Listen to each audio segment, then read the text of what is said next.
युवा सहनी सभागार में तमाम हमारे मीडिया बंधु यहाँ पर उपस्थित हुए हैं। आप सभी को बहुत बहुत धन्यवाद।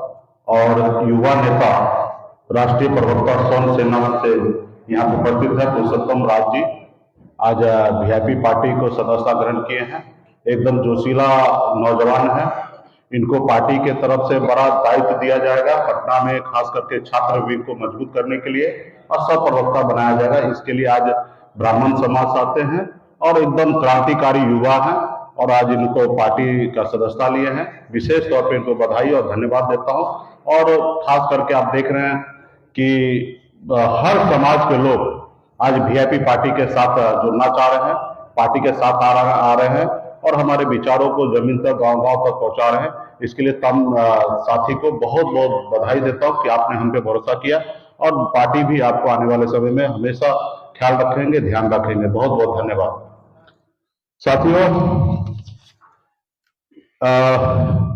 आज आप सभी को जानकारी में है कि कुरन्नी विधानसभा का उपचुनाव हो रहा है।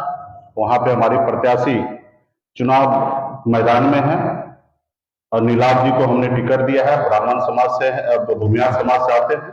अब मजबूती से हम लोग चुनाव लड़ रहे हैं। मुझे ये समझ में नहीं आ रहा है कि खास करके भाजपा के प्रदेश अध्यक्ष संजय जायसवाल जी को इतना मुकेश सहनी से दर्द क्यों? मतलब मैं ये जानता था कि उनके सपना में मैं आता हूं, और कुछ जरूरी से ज्यादा आने लगा, और आज तो उलूल जुलूल बयान देने लगे हैं। ऐसा बयान देने लगे हैं कि ऐसा लगता है कि कोई रोड छाप पार्टी का प्रदेश अध्यक्ष है। भाई, भारतीय जनता पार्टी का प्रदेश अध्यक्ष है, देश दुनिया के सबसे बड़े पार्टी का प्रदेश अध्यक्ष है। थोड़ा सा अपनी पार्टी का गरिमा रखिए। आप अपने विरोधी जो भी नेता उनके बारे में जो भी बोलना बोलिए, एक तर्क के साथ बोलिए, लेकिन जो मर्जी होता है वो बोल देते हैं कि भाई मुकेश सहनी बी टीम है, मुकेश सहनी नीतीश कुमार जी का एजेंट है, मुकेश सहनी गुर्गा है। तमाम ऐसे ऐसे पैसे का आरोप लगा रहे, लाखों करोड़ों खोखा का आरोप लगाने लगते हैं। तो मुझे लगता है कि मैं गरीब पिछड़ा, अति पिछड़ा समाज का बेटा हूं। आज हम लोग संघर्ष करने के लिए मैदान में उतरे हैं। भाजपा के प्रदेश अध्यक्ष जितना गाली देना है वो मुझे दे, मुझे कोई फर्क नहीं पड़ता है। और कभी खुद देते हैं, कभी हमारे समाज के बेटा को खड़ा करके उनसे दिलवाते हैं, और जो मर्जी होता है वो करते हैं। तो मैं संघर्ष करने वाले लोग हूं। 8 साल से संघर्ष कर रहा हूं, और मुझे लगता है कि 8 साल तक और मैं संघर्ष करूंगा। 2030 तक हम लोग इतना मजबूत होंगे, हमारे आने वाला पीढ़ी को इतना मजबूत करेंगे कि मुझे उम्मीद है, भरोसा है कि आने वाले 2030 के बाद ये निषाद समाज पे कोई उंगली नहीं उठा पाएंगे और कोई इस तरीके से गाली नहीं देंगे। आज उन्होंने कहा कि नीतीश कुमार जी के बंगला मेहरबानी में देकर रखे हैं। नोटिस हमारे पास भी आया बंगला खाली करने का। हमने 1 महीने का समय मांगा है। आप सभी को पता है कि इस बंगला में अमर शहीद जुब्बा सहनी का बड़ा प्रतिमा है, फूलन देवी जी का प्रतिमा है और कर्पूरी ठाकुर जी का प्रतिमा है। और हमने कुछ समय मांगा सरकार से कि हम समय रहते हुए खाली कर देंगे। उसके अलावा 30 गुना फाइन के साथ हम रेंट भर रहे हैं। जो इनका रेंट होता है सरकारी, उसके 30 गुना फाइन के साथ हम रेंट भर रहे हैं। और उनको तकलीफ है कि एक अति पिछड़ा मल्ला का बेटा कैसे घर में रह रहा है। वो रोड पे बाहर निकालना चाहते हैं, जैसे चिराग पासवान जी को निकाले, उनके पिताजी को, प्रतिमा को पैरों के तले कुचले, उसी तरीके से आज एक अति पिछड़ा का मल्ला का बेटा को रोड पे निकालना चाहते हैं। एक बार तो उन्होंने हमारे विधायक को खरीद लिए, हमें पार्टी को तोड़ दिए, हमें रोड पे ला दिए, और आज चाहते कि रोड पे फिर ला दे। तो मुझे कोई फर्क नहीं पड़ता है। जब हमने मुंबई का घर छोड़ा तो हमने बिहार में लाखों निषाद के घर, दिलों में हमने घर बना लिया। मुझे कोई फर्क नहीं पड़ता। आज बिहार में लाखों निषाद का घर है, दिलों में हम घर बना चुके हैं, और मजबूती से हम लोग लड़ने के लिए जा रहे हैं। और आपने देखा कि गोपालगंज और मोकामा में हमने चुनाव नहीं लड़ा, उस पर भी आरोप लगा दे। तो मैं खास करके भारतीय जनता पार्टी के प्रदेश अध्यक्ष को कहना चाहूंगा कि आप अपने पार्टी में शीर्ष नेता से बात कर लीजिए कि आपके बड़े नेता, अब बिहार में बड़े नेता, कद के नेता, उनके कहने से हमने चुनाव नहीं लड़ा। उन्होंने हमारे सामने भी गिड़गिड़ाया कि मुकेश जी आप हमको मदद कीजिए, यहां पे चुनाव नहीं लड़िए। हमने स्पष्ट कहा चुनाव एक बार नहीं लड़ेंगे वहां तक ठीक है, लेकिन हम आपको मदद नहीं करेंगे। और हमने महागठबंधन को समर्थन दिया और हमारे एक रणनीति के तहत हमने वहां पे चुनाव नहीं लड़ा और हम घर बैठे अपने निषाद समाज का हमारा कोर वोटर को हमने ट्रांसफर करके दिखा दिया और भाजपा कहीं ना कहीं बैकफुट पे आ गया। जब हम चुनाव नहीं लड़े तो तकलीफ है, आज मैं चुनाव लड़ रहा हूं तो उनको तकलीफ है। वो चाह रहे हैं कि भाई आप निषाद की राजनीति कर रहे हैं, निषाद को क्यों नहीं टिकट दिया? अरे भैया आप क्यों नहीं टिकट दिया? हम तो पहले कह चुके थे कि निषाद समाज को महागठबंधन हो एनडीए हो जो भी प्रत्याशी बनाएंगे वहां पर हम चुनाव नहीं लड़ेंगे। आपके पास भी ऑप्शन था निषाद को चुनाव लड़ाना, आपने चुनाव नहीं लड़ा, फिर नहीं लड़ा निषाद को, तो हम मैदान में लड़े हैं। आप तीन तीन पार्टी के से गठबंधन करके रखे, एक तरफ महागठबंधन 7 पार्टी के साथ, आप चाहते हैं कि हम यूं बेतु बने रहे, एक जात से आप चुनाव जीता जा सकता। हमने वहां पे मजबूती से भूमियार समाज से हमने वहां पे अपर कास्ट में हमने टिकट दिया है और हम उनसे गठबंधन किए, हम जनता से गठबंधन किए। आपके जैसे हम चिराग पासवान जी के पास घुटने पे टेक नहीं दिए, आपने हमारे पास भी घुटने पे टेकने के लिए आए थे, लेकिन हमने आपकी बात नहीं माना। आपने चिराग पासवान जी के पास घुटने पे टेका, हमने तो जनता के बीच में गए और जनता से गठबंधन किया। मुझे पूरा भरोसा है कि निषाद समाज को जितने बड़े संख्या में वहां वोट है उसी तरीके से वहां पे अपर कास्ट का 65,000 वोट है और अपर कास्ट भी अगर चाह लेगा कि हमारा अपना समाज का बेटा यहाँ से प्रतिनिधित्व करे तो निश्चित तौर पर वहां पर हम चुनाव जीत के आएंगे। और इसी पॉलिसी के साथ हम लोग वहां पे चुनाव लड़ रहे हैं। हम कोरम पूरा करने के लिए चुनाव नहीं लड़ रहे हैं, हम वहां पे चुनाव जीतने के लिए लड़ाई लड़ रहे हैं। और मैदान में आपने देखा कि बचाव में हमारे पास अपना आधार वोट 30,000 है, यहाँ पे हमारा अपना आधार 30-35,000 वोट है। यहाँ पे जिसके पास 50-55,000 वोट आएगा उनका चुनाव जीत होगा और हमें 15-20,000 वोट चाहिए। अगर भूमियार समाज अगर पूरा अपर कास्ट हमें वोट दे देते हैं तो हम 15 से 20,000 वोट से हम जीतेंगे। तो यहाँ पे भाजपा लड़ाई में ही नहीं है और हमने वहां पे प्रत्याशी बनाया उनको, और इसके लिए भी आज उनको तकलीफ है। आज यही बंगला आप नीतीश कुमार जी को धन्यवाद दीजिए कि मुकेश सहनी को बंगला में अभी तक है तो आपको एड्रेस मिल जाता है। ठीक 4-5 दिन पहले, जो 3 महीना पहले बिहार सरकार के मंत्री थे भाजपा के, वो इस बंगले में रात को 11 बजे आए और हाथ पैर जोड़ रहे हैं कि मुकेश जी हमारे साथ, हमको मदद कीजिए। दिल्ली में भी फोन पे बात कराएं। अगर ये बंगला खाली हो गया रहता तो आप कहां हमको ढूंढते? ये तो नीतीश कुमार जी को धन्यवाद दीजिए। तो रात को बात कुछ और करते हैं, बंद कमरे में बात कुछ और करते हैं, रोड पे आप गाली देते हैं, गाली दिलवाते हैं। तो भैया आज हम संघर्ष करने के लिए मैदान में उतरे हैं। आप हमको जितना गाली देना है दीजिए, मुझे कोई फर्क नहीं पड़ता है। हम संघर्ष के लिए मैदान में उतरे हैं और मैं तो माननीय प्रधानमंत्री जी से कहना चाहूंगा कि यही आपकी नीति है। आप सबका साथ सबका विश्वास और विकास करने की बात करते हैं।